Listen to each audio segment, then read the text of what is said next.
見つけた。これです、これです。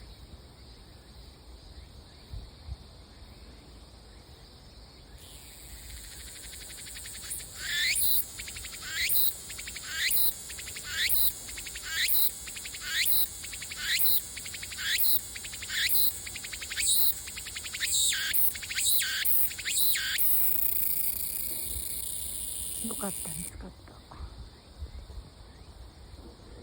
全然セミってさ、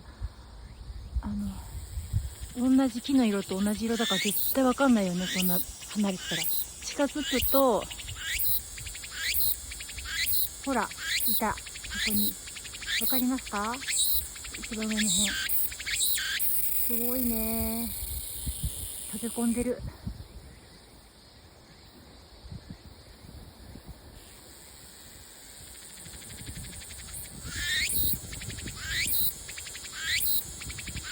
私初めてかもしれない。セミを見つけたのって。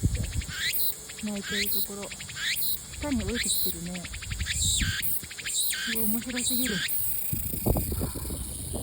ごい。アランはあっちにいます。お母さんがね、他のことしてるから呆れちゃってるね。ね、何してるんかなーって。